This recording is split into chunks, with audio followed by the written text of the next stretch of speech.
En 1520, Martín Lutero escribió una carta al pueblo alemán, dirigido a la majestad real y a la nobleza cristiana. La carta es propia de su tiempo, de la situación crítica, social, política y económicamente del siglo XVI. Toda Europa se encontraba en guerra, y la situación moral y espiritual de los alemanes estaba totalmente degradante. Una religión vacía, estéril y corrupta en todo aspecto. Creó una generación de cínicos y rebeldes y al mismo tiempo de hambrientos de la verdad, justicia y libertad. Ante la situación insoportable y agobiante, la carta, aunque corta, nos revela al Lutero que muchos no conocen, humilde pero determinante y consciente de los problemas políticos y sociales que aquejan no solo a Alemania, pero también a Europa. Esto nos dice mucho acerca de quién fue Lutero, un hombre que tenía los pies parados en la tierra, es decir, conocía la realidad de la situación, pero no solo eso, sino que estaba dispuesto a dirigirse a los mismos príncipes y magistrados, sin temor, pero con la convicción que solo en sus manos está el cambiar la sociedad para bien del pueblo y la iglesia. Lutero se vio a sí mismo como un profeta, no en el sentido místico de los extravagantes charlatanes que inventaban revelaciones apocalípticas para un pueblo ignorante y en busca de la verdadera esperanza, sino como alguien que tenía la misión de Dios de despertar a su pueblo y al Estado a través del rey a buscar y depender en Dios, mientras al mismo tiempo rechazar aquellos elementos que son la causa de toda la ignorancia y corrupción social, así como de la desestabilización política de Europa. Para Lutero,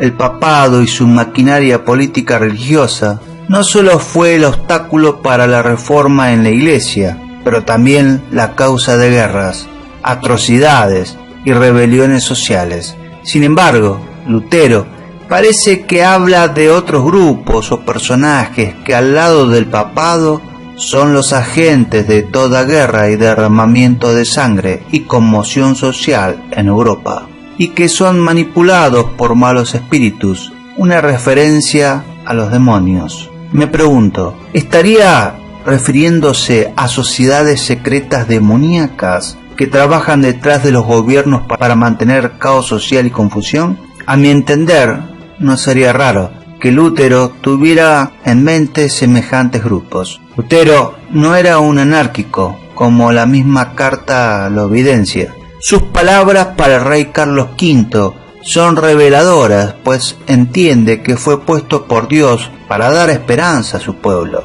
El tema principal de la carta es que la clave para la paz social en la confianza total en el Señor y no en nuestras fuerzas o razonamientos. Este último, Lutero se adelantó a su época con referencia a la época de la Ilustración. Leamos su carta y pensemos en nuestra situación actual. Para su ilustrísimo y majestad imperial y a la nobleza cristiana de la nación alemana, el doctor Martín Lutero, la gracia y el poder de Dios. Muy ilustre majestad y señores más corteses y queridos. No es por puro atrevimiento o temeridad que yo, un solo hombre pobre, he llevado a cabo para hacer frente a sus cultos, la angustia y la opresión que pesan sobre todos los estados de la cristiandad, especialmente de Alemania, y que no solo me mueve a mí, sino que todos claman una y otra vez para orar por ayuda. Me han obligado incluso ahora a llorar en voz alta para que Dios pueda inspirar a alguien con su espíritu a prestar una mano a esta nación en sufrimiento. Muchas veces los concilios hicieron su presencia en la reforma, pero sus intentos han sido habitualmente obstaculizados por la astucia de ciertos hombres y las cosas han ido de mal en peor. Me propongo ahora, con la ayuda de Dios, de arrojar algo de luz sobre las artimañas y la maldad de estos hombres, a fin de que cuando se hagan conocidos no pueden en adelante ser tan hirientes y tan grandes en sus obstáculos. Dios nos ha dado a un joven noble que ser nuestra cabeza y con ello ha despertado grandes esperanzas de bueno en muchos corazones, por lo cual conviene que debamos hacer nuestra parte y tomar ventaja y utilizar este tiempo de gracia. En todo este asunto, la primera y más importante que tenemos es prestar seria atención en no entrar en este asunto confiando en el gran poder o la razón humana, aunque todo el poder en el mundo fuera de nosotros, porque Dios no puede soportar un buen trabajo que se va a iniciar con la confianza en nuestro propio poder y razón. Tales obras Él aplasta sin piedad hasta los suelos, ya que está escrito en el Salmo 33, el rey no es salvo con la multitud del ejército, no escapa el valiente por la mucha fuerza. A causa de esto, me temo, aconteció desde tiempos antiguos que los buenos emperadores, Federico I y II, y muchos otros emperadores alemanes fueron vergonzosamente oprimidos y pisoteados por los papas, aunque todo el mundo le temía en ese entonces. Puede ser que se basaron en la propia fuerza humana más que en Dios, y por lo tanto tenían que caer de un momento a otro. En nuestros tiempos también, que fue lo que levantó el sanguinario Julio II a tales alturas. Nada más, me temo, a excepción de que Francia, los alemanes y Venecia confiaron en sí mismos. Los hijos de Benjamín mataron 42.000 israelitas, ya que este último se basó en su propia fuerza. Que esto no pueda ir con nosotros y nuestro noble joven emperador Carlos V. Debemos estar seguros de que en este asunto no están tratando con los hombres, pero con los príncipes del infierno, que pueden llenar el mundo con guerra y el derramamiento de sangre, para quienes la guerra y derramamiento de sangre no son suficientes. Tenemos que dejar en este desesperado trabajo la fuerza física y humildemente confiar en Dios. Debemos buscar la ayuda de Dios con la oración ferviente y fijar nuestra mente no en otra cosa, sino en la miseria y la angustia de la sufrida cristiandad, sin tener en cuenta la mortandad de hombres malvados. De lo contrario, podemos iniciar el juego con gran posibilidad de éxito, pero cuando lleguemos bien a ella, los malos espíritus entonces se moverán hasta crear tal confusión que todo el mundo va a nadar en la sangre, y sin embargo nadie saldrá de ello. Actuemos con prudencia, por lo tanto, y en el temor de Dios. Cuanto más fuerza utilizamos, mayor será nuestro desastre si no actuamos con humildad y con el temor de Dios. Los papas y los romanos han sido hasta ahora capaces, con la ayuda del diablo, establecer las leyes en desacuerdo con otros, y ellos bien pueden ser capaces de hacerlo de nuevo, si procedemos por nuestro propio poder y astucia, sin la ayuda de Dios. En esos tiempos, el duelo era una forma de gozo sólido. Decía Juan Crisóstomo que el vino dulce es el que sale del lagar de los ojos. El lagar es el recipiente donde se pisa o prensa la uva para obtener el mosto, y el alma nunca aumenta más que cuando puede llorar. Las lágrimas del armario son mejores que la música de la corte. El alma de un cristiano se tranquiliza más cuando puede desahogarse con un duelo santo. David, que era el gran doliente en Israel, era el dulce cantor de Israel. En su Salmo 42 decía: mis lágrimas fueron mi alimento. Las lágrimas del arrepentido, dice Bernardo, son más dulces que toda alegría mundana. Un cristiano va madurando en los suburbios del cielo cuando puede llorar. Cuando Ana hubo llorado, se fue y ya no estaba triste. El azúcar cuando se derrite es más dulce. Cuando un cristiano se derrite en lágrimas, tiene el gozo más dulce. Cuando la hija de Faraón descendió al río, encontró un niño entre las cañas. Así que cuando descendemos al río de lágrimas arrepentidas, encontramos al bebé, encontramos a Jesús, quien enjuagará todas las lágrimas de nuestros ojos. El duelo procede al consuelo como el pinchazo de una herida procede a la curación. El incoherente habla de consuelo, pero llora de duelo por el pecado. Es como un paciente tonto que haciéndole prescrito una pastilla lame el azúcar, pero tira la pastilla. El libertario es todo alegría y consuelo. Lame el azúcar, pero tira la píldora amarga del arrepentimiento. Si tenemos verdadero consuelo, debemos tenerlo a la manera y el método de Dios. El dolor por el pecado da paso a la alegría. Le devolveré consuelo a él y a sus enlutados,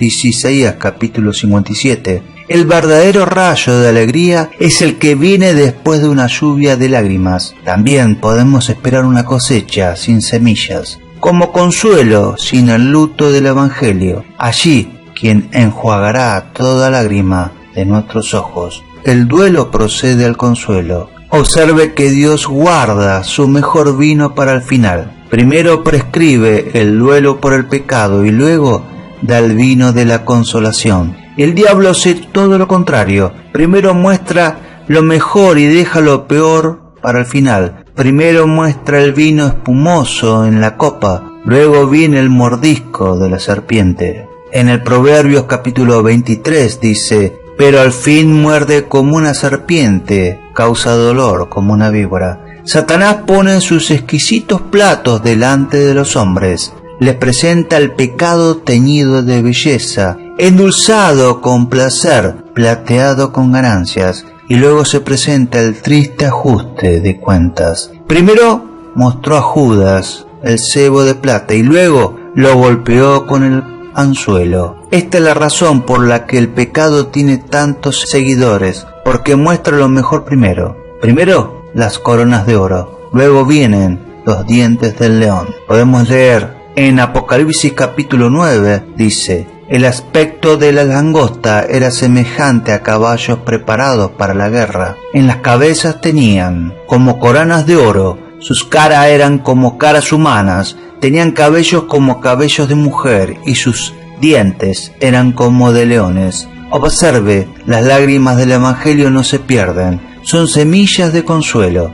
Mientras el arrepentido derrama lágrimas, Dios derrama alegría. Los que siembran llorando cosecharán con alegría, dice el salmista. Fue el fin de la unción y la venida de Cristo al mundo para consolar a los que lloran, decía Isaías. Bien, entonces el apóstol puede llamarlo un arrepentimiento del que no hay que arrepentirse. En 2 Corintios, la borrachera de un hombre es de arrepentimiento. Hay que arrepentirse de su libertinaje, pero nunca hay que arrepentirse de su arrepentimiento, porque es la entrada al gozo. Bienaventurados los que lloran, porque ellos serán consolados. Aquí hay fruta dulce de un caldo amargo. Cristo hizo que los vasos de barro se llenaran de agua y luego convirtió el agua en vino, según San Juan. Entonces, cuando ese vaso de barro se ha llenado de agua, Cristo convertirá el agua de las lágrimas en vino de alegría,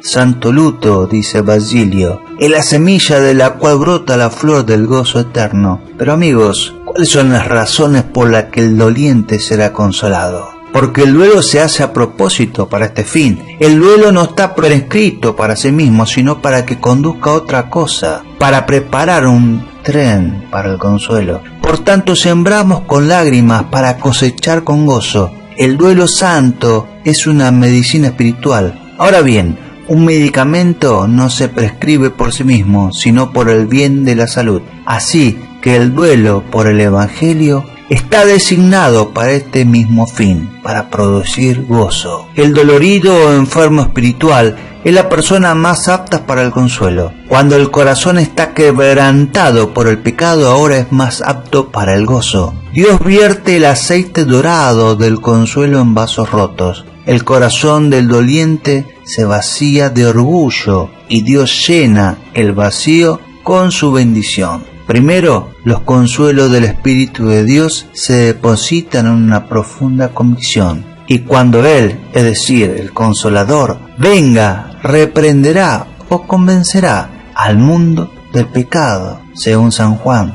Porque la convicción va antes que el consuelo. La convicción nos conviene para acomodarnos. Por convicción, el Espíritu dispone dulcemente el corazón a buscar a Cristo y luego a recibirlo. Una vez que el alma está convencida del pecado y del infierno que le sigue, un Salvador es precioso. Los consuelos del Espíritu son para ser más humildes. Cuanto más agua se vierte en un balde, más baja desciende. Cuanto más lleno está el barco con especies dulces, más bajo navega. Cuanto más lleno está un cristiano de los dulces consuelos del Espíritu Santo, más abajo navega en humildad. Cuanto más lleno de frutos es un árbol, más baja cuelga la rama. Cuanto más llenos estamos del fruto del Espíritu, gozo y paz, como dice Gálatas, más nos inclinamos en humildad. Los que dicen tener consuelo pero son orgullosos, ¿qué han aprendido? A despreciar a los demás y se han elevado por encima de las ordenanzas. Sus comodidades son puros engaños. El diablo no solo puede transformarse en ángel de luz, dice en 2 de Corintios capítulo 11, sino que puede transformarse en consolador. Es fácil falsificar dinero, plata sobre bronce, y poner la imagen del prócer en él. El diablo puede presumir de falsas comodidades y hacerlas parecer como si tuviera el sello del Rey del cielo sobre ellas. Los consuelos de Dios son humillantes, aunque elevan el corazón en agradecimiento, no lo enorgullecen. Los consuelos reservados para los doloridos o enfermos espirituales son consuelos plenos. El Dios de la esperanza os colme de todo gozo, dice Romanos. Pide para que tu gozo sea completo, según San Juan. Cuando Dios vierte las lágrimas del cielo, llenan el corazón y lo hacen rebosar. Estoy sumamente gozoso, escribe Pablo en 2 de Corintios capítulo 7. Los consuelos que Dios da a sus enfermos espirituales son infinitamente transportadores y deslumbrantes. Son tan deliciosos y asombrosos que causan un júbilo que, como dicen algunos de los eruditos, es tan grande que no se puede expresar. De todas las cosas, la alegría es la más difícil de descifrar. Se llama un gozo inefable, lo dice en 1 de Pedro. Es posible que prefiera probar la miel que saber lo dulce que es. El vino del Espíritu puede endulzar las aguas de Mara. Quienes posean estas comodidades celestiales pueden recoger uvas de espinas y sacar miel del cadáver del león. Son en verdad fuertes consuelos que pueden resistir la prueba de fuego y convertir la llama en un lecho de rosas. Cuán poderoso es ese consuelo que puede hacer que un cristiano se gloríe en las tribulaciones, como dice Romanos capítulo 5. Un creyente nunca está tan triste sin poder regocijarse. Los consuelos que tienen los enfermos espirituales de Dios son consuelos que tranquilizan el corazón, provocan una dulce aprobación y descanso en el alma. El corazón de un cristiano está en una especie de confusión como la aguja en la brújula. Tiembla y tiembla hasta que llega el Consolador. Algunas criaturas no pueden vivir sino al sol. Un cristiano incluso está muerto en el nido, a menos que pueda tener la luz del sol del rostro de Dios. No escondas de mí tu rostro, no seas que yo sea como los que descienden a la fosa, decía el salmista. Los consuelos del Espíritu Santo son consuelos permanentes, así como abundan en nosotros, permanecen con nosotros. Él te dará otro consolador para que permanezca contigo para siempre,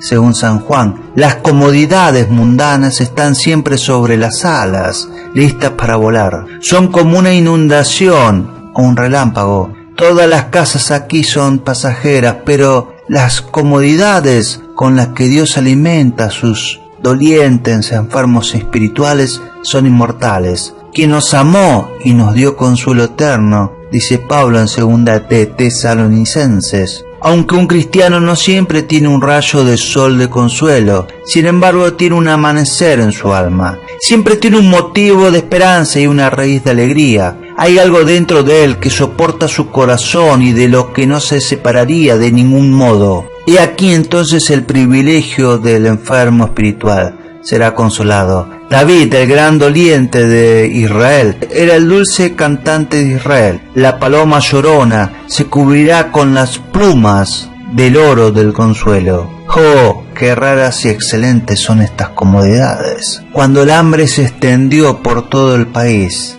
abrió José todos los graneros donde estaba el trigo y lo vendía a los egipcios, porque había crecido el hambre en la tierra de Egipto, según Génesis capítulo 41, versículo 56. Observa la bondad de la providencia al levantar a José para salvar del hambre a la casa de Israel y aun todas las gentes de Egipto y alrededores, y compararlo con la grandeza de la gracia soberana que levantó a Jesús para salvar a su pueblo y ser salvación de Dios hasta los fines de la tierra. José había llenado de antemano los vastos graneros y nuestro texto nos muestra cómo usó sus depósitos. José abrió todos los graneros. ¿Cuánto más ha sido hecho por Jesús? ¿Y qué privilegio es ser participante de su gracia? José abrió los graneros por autoridad real. El rey de Egipto solo se podía ir por medio de José. Así es con Jesús. El rey ordenó que todos obedeciesen a José. En todo el país nadie podía abrir los graneros, excepto José. José era la persona apta para abrir los graneros. Él fue el que inventó aquel recurso de los grandes graneros y era la persona señalada para controlarlos. Él lo hizo todo en gran escala. Él tenía sabiduría para distribuir bien aquella bendición. Fácilmente puede encontrarse la comparación en nuestro Señor Jesucristo, el Señor de la casa, escogido entre 10.000, que ha provisto para el hambre de nuestras almas. José abrió los graneros efectivamente. Para este propósito los había llenado. La gracia de Dios es para ser usado. Abrió los depósitos en el tiempo oportuno. Los mantuvo abiertos mientras duró el hambre. Nunca fueron cerrados mientras había cerca un necesitado que lo necesitara. José abrió los graneros a todos los que venían. Mucha gente vino desde lejos en busca de alimentos. Nadie fue despedido sin llevarse nada. Sin embargo, José vendía el alimento, mientras que Jesús da sin dinero ni precio. ¿No acudiréis a él para obtener el pan celestial? El teólogo puritano inglés William Bridge dijo: hay suficiencia en Jesús para satisfacer a todos nosotros. Si 2, 6 o 20 personas sedientas fueran a beber de una botella, mientras el uno bebe, el otro tendría ansiosa envidia, pensando que quizás no habría suficiente para él. Pero si un centenar de sedientos va a un río, mientras uno bebe, el otro no siente ninguna envidia ni ansia, porque hay suficiente para todos. Todas las gracias espirituales que enriquecen a la iglesia son por Cristo. El apóstol Pablo nos presenta algunas de las mejores. Nuestra elección por Él, nuestra adopción es también por Él, nuestra redención y remisión de pecados son por Él. Todas las generosas transacciones entre Dios y su pueblo son por medio de Cristo. Dios nos ama a través de Cristo. Escucha nuestras plegarias hechas en el nombre de Jesús. Perdona todos nuestros pecados mediante Cristo. El teólogo puritano inglés Ralph Robinson dijo: por Cristo nos justifica, mediante Cristo nos santifica, por Cristo nos mantiene, por Cristo nos perfecciona. Todas sus relaciones con nosotros son a través de Jesucristo. Todo lo que tenemos es de Cristo. Todo lo que esperamos depende de Él. Él es el eje de oro sobre el cual gira todo el proceso de nuestra salvación. A eso no trate la palabra de Dios como cualquier libro, porque no lo es. Es la semilla espiritual que tiene poder sobrenatural. Uno realmente no se emociona con la palabra de Dios sino hasta que llegue a entender que no es solo una colección de promesas inspiradas por Dios. Es una fuerza viva que lleva dentro de sí el poder para hacer que esas promesas sean una realidad en su vida. Amados radioescuchas, ¿es difícil para ustedes creer que tal cosa sea posible? No debería serlo. Puedo observarlo en el mundo natural todo el tiempo. Si yo pusiera una semilla de tomate en su mano y le dijera que dentro de esa pequeña semilla yace el poder para producir un tallo 1000 veces más grande que la semilla, para producir hojas, raíces y tomates rojos, usted no tendría ningún problema en creerlo, ¿cierto? Sabe por experiencia que aunque esa semilla no parezca una fábrica de tomates, sin embargo, dado el ambiente propicio, llegará a ser una fábrica de tomates. Jesús dice que la palabra de Dios opera de acuerdo a ese mismo principio. Hay poder milagroso dentro de ella. Es una semilla que una vez sembrada por la fe en el corazón humano, producirá más bendiciones de la que usted puede imaginarse.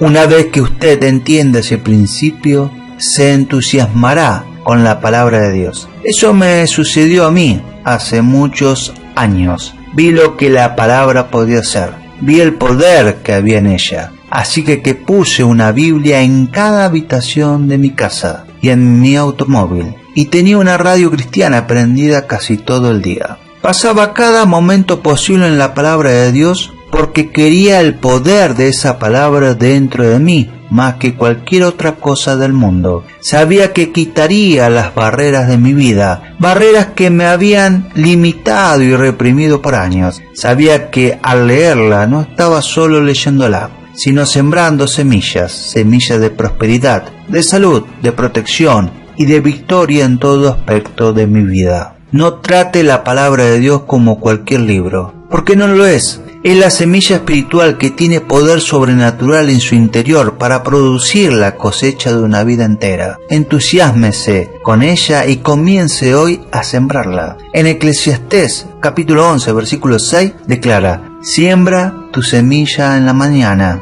y no te des reposo por la tarde, pues nunca sabes cuál siembra saldrá mejor, si esta o aquella, o si ambas serán igual de buenas. Por eso, Radio Escucha, deben aferrarse a las promesas de Dios. Al tomar esas preciosas y grandiosas promesas, podemos ser partícipes de la naturaleza divina de Dios. Hoy en día, Dios anhela que su pueblo conozca la profundidad del amor. El deseo de su corazón es que sepamos cuán importantes somos para Él. Él hizo todo lo posible para recuperar la relación que Él tenía con la humanidad, a causa de su gran amor y del sacrificio que Jesús realizó por nosotros. Él proveyó para cada una de nuestras necesidades. Al ser conscientes de esta verdad, podemos también comprender la importancia de extender su amor hacia nuestros amigos y hermanos, así como hacia todo el mundo. Extendámonos y unifiquémonos en su amor y en fe. Seamos testigos en el ámbito natural de lo que Dios nos ha provisto en el Espíritu. En Efesios capítulo 3 versículos 16 al 19 podemos leer: para que os dé conforme a las riquezas de su gloria, al ser fortalecidos con poder en el hombre interior por su Espíritu, para que habite Cristo por la fe en vuestros corazones, a fin de que, arraigados y cimentados en amor, seáis plenamente capaces de comprender con todos los santos cuál sea la anchura, la longitud, la profundidad y la altura, y de conocer el amor de Cristo, que excede a todo conocimiento, para que seáis llenos de toda la plenitud de Dios. Esta oración es la voluntad de Dios para el cuerpo de Cristo. Nos indica que podemos comprender la anchura, la longitud, la profundidad y la altura del amor de Cristo. ¿Cómo? Existe solo una forma: por medio del poder de su Espíritu. El amor de Dios sobrepasa el entendimiento, va más allá de lo que podemos comprender con nuestros sentidos físicos, lo cual puede sobrepasar nuestro propio entendimiento, pero no es posible que podamos saberlo. En 1 Corintios capítulo 2 versículos 9 al 10 se nos explica que el Espíritu nos revela lo profundo de las cosas de Dios. Un ejemplo de la promesa de Dios para el creyente la encontramos en Filipenses capítulo 4 versículo 19, que dice: mi Dios pues suplirá todo lo que os falta conforme a sus riquezas en gloria en Cristo Jesús. Dios es el creador de todo, y Él es más que suficiente para suplir nuestras necesidades como seres humanos. Todas las necesidades de esta vida ya han sido suplidas en el reino espiritual. Jesús pagó el precio y abrió la puerta entre el cielo y la tierra. En la Biblia se enseña que toda la sabiduría y el conocimiento están escondidos en Cristo Jesús. También se manifiesta que estamos en Cristo Jesús y que hemos sido llenos con la mente de Cristo. Por lo tanto, como creyentes, tenemos el derecho de disfrutar la sabiduría y el conocimiento que habita en Él. En el Salmo capítulo 42, versículo 7 podemos leer: un abismo llama a otro. Lo veo como dos mundos diferentes. El natural, es decir, el mundo físico, y el sobrenatural o mundo espiritual. En el primer abismo, el mundo natural, no puede surgir una necesidad que no haya sido suplida por el segundo abismo, el mundo espiritual. La creación no es más profunda o más desarrollada en necesidades que el Creador en respuestas. Este mundo físico nunca será más grande que Dios. Él lo creó y Él siempre será el supremo, el todo suficiente. Él es Dios y siempre lo será. Cuando creó al mundo, Él planeó suplirlo conforme a sus riquezas para siempre. No obstante, Satanás se involucró en el huerto del Edén e interrumpió la relación entre Dios y el ser humano. Por esa razón, Jesús vino y pagó el precio por los pecados de la humanidad, a fin de reincorporar lo natural a lo espiritual. Satanás cortó la línea por medio de la cual Dios le suplía a la humanidad. Sin embargo, Jesús vino y reconstruyó ese puente. Como todas las cosas que pertenecen a la vida y a la piedad, nos han sido dadas por su divino poder, mediante el conocimiento de aquel que nos llamó por su gloria y excelencia, por medio de las cuales nos ha dado preciosas y grandísimas promesas, para que por ellas llegaseis a ser participantes de la naturaleza divina. Segunda de Pedro capítulo 1 versículos 3 al 4. Estas preciosas y grandísimas promesas conforman el puente que une el reino natural de la humanidad al reino espiritual de Dios. Por medio de la palabra, el primer abismo llama al segundo, causando que las cosas de Dios, las cosas que pertenecen a la vida y a la piedad, se manifiestan en el reino natural. Al tomar esas preciosas y grandísimas promesas, podemos ser partícipes de la naturaleza divina de Dios. Radio escuchas, ¿cuál es la naturaleza divina de Dios? El amor. Su naturaleza divina es suplir. Él es un dador, no un ladrón, porque de tal manera amó Dios al mundo, que ha dado a su Hijo unigénito, decía San Juan. En 2 de Corintios capítulo 7 versículo 1 Pablo escribió: así que, amados, puesto que tenemos tales promesas, limpiémonos de toda contaminación de carne y de espíritu, perfeccionando la santidad en el temor de o referencia hacia Dios. ¿Qué promesas, estimados amigos? Las encontramos enlistadas en el capítulo 6, versículos 16 al 18, y qué acuerdo hay entre el templo de Dios y los ídolos, porque vosotros sois el templo de Dios viviente, como Dios dijo: habitaré y andaré entre ellos, seré su Dios y ellos serán mi pueblo, por lo cual salid de en medio de ellos y apartaos, dice el Señor. No toquéis lo inmundo, yo os recibiré y seré para vosotros por Padre, y vosotros me seréis hijos e hijas, dice el Señor Todopoderoso. Pablo tomó estas 8 promesas del antiguo pacto y las reconoció como una realidad en su propia vida. Aunque él había armado un complot en contra de los cristianos y apoyó cuando apedrearon a Esteban, él pudo escribir de manera sincera: admitidnos, a nadie hemos agroviado, a nadie hemos corrompido, a nadie hemos engañado. 2 de Corintios capítulo 7 versículo 2. El hombre que conspiró en contra de la iglesia murió en el camino a Damasco, y un nuevo hombre nació, ya sea que se sintiera como un apóstol o no, lo pareciera o no. Él creyó en la palabra de Dios y actuó conforme a esta, por medio de la fe. Cuando lo hizo, Dios liberó poder en lo espiritual para convertir en una realidad esas promesas en el reino espiritual. Hoy en día, estimado amigo Radio Escucha, usted como creyente debería ser como Pablo. Crea la palabra de Dios y actúe conforme a esta. Si necesita sanidad, aférrese a las promesas del Señor referente a su sanidad y permanezca firme en Él. Participe de su naturaleza divina y la sanidad se manifestará en su vida. Si necesita ser bendecido en su trabajo, entonces aférrese a la promesa del Señor. Y bendeciré toda obra de tus manos, decía en Deuteronomio capítulo 28 versículo 12. Comience a actuar conforme a la palabra, permanezca la expectativa de que la obra de sus manos prospere. Cuando lo haga, el Señor se manifestará de una manera muy especial y todo mejorará. Dios no es hombre para que mienta, sino que es fiel a su palabra. Alabado sea el Señor. No nos gusta terminar nuestro programa sin antes darle la oportunidad de ser a Jesús el Señor de su vida. ¿Puede orar conmigo? Diga: Señor Jesús, me arrepiento de mis pecados, conscientes e inconscientes. Entra a mi corazón. Te hago mi Señor y Salvador. Ven, Espíritu Santo. Toma el control total de mi vida desde hoy en más. Y escribe mi nombre y apellido en el libro de la vida eterna. Amén y amén. Si hizo esta sencilla oración, pero poderosa, creemos que nació de nuevo. Busque una iglesia donde enseñe la Biblia y mantenga a Dios en primer lugar, y Él los llevará a lugares que nunca has soñado. Esto fue Predicando en el Infierno, de José Antonio Silva. No te olvides darle like y compartir. Suscríbete a nuestro canal El Rincón de las Águilas.